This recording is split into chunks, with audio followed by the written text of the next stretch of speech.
Hello दोस्तों, आज हम बात करेंगे मौलिक अधिकारों की यानी फंडामेंटल राइट्स की। भारत के संविधान के भाग 3 में मौलिक अधिकार दिए गए हैं और इनके लिए आर्टिकल 12 से लेकर के 35 तक ये व्यवस्था दी गई।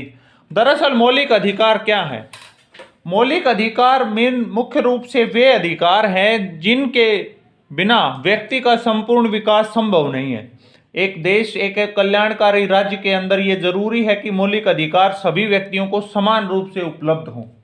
भारत के संविधान में मूल रूप से 7 मौलिक अधिकार दिए गए थे, लेकिन 44वें संविधान संशोधन द्वारा संपत्ति के अधिकार को मौलिक अधिकार की सूची से हटा करके कानूनी अधिकार बना दिया गया और अब भारत के संविधान में 6 मौलिक अधिकार हैं। 6 मौलिक अधिकारों में समानता का अधिकार यानी राइट टू इक्वलिटी, स्वतंत्रता का अधिकार यानी right to freedom, number 3 is शोषण के विरुद्ध अधिकार, और नंबर 4 है धार्मिक स्वतंत्रता का अधिकार, और नंबर 5 स्वतंत्र संस्कृति और शिक्षा संबंधी अधिकार, और नंबर 6 है वो है संवैधानिक उपचारों का अधिकार यानी right to constitutional remedies.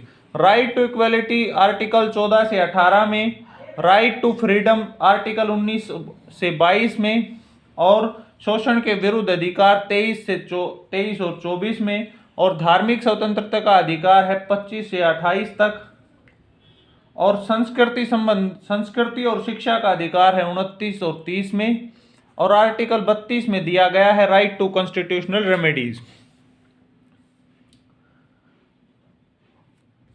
Bharat के संविधान में ये मौलिक अधिकार अमेरिका के संविधान से लिए गए हैं। इसके अलावा ये न्याय योग्य हैं और सारे देश में सभी को उपलब्ध हैं, लेकिन आर्टिकल 352 या फिर आपातकाल के समय, इमरजेंसी के समय में जीने के अधिकार को छोड़ करके बाकी अधिकार निलंबित किए जा सकते हैं। राष्ट्रपति के पास ये शक्ति है। इमरजेंसी इसका एक एक्सेप्शन होता है। और संविधान कानूनी अधिकार तो किसी भी विधानमंडल द्वारा ही लागू किए जाते हैं और उन्हीं द्वारा संरक्षित होते हैं, लेकिन संवैधानिक अधिकार है क्योंकि इनका जिक्र संविधान में है और संविधान द्वारा ही इन्हें लागू किया गया है और संविधान ही इनकी रक्षा करता है। अगर किसी व्यक्ति के मौलिक अधिकारों का हनन होता है तो वो आर्टिकल 32 यानी संवैधानिक उपचारों के अधिकार के तहत सीधे सुप्रीम कोर्ट ऑफ इंडिया में अपील कर सकता है। और अगर सुप्रीम कोर्ट ये देखता है कि किसी व्यक्ति के अधिकारों का हनन होता है तो सुप्रीम कोर्ट उसे न्याय देती है। Thank you.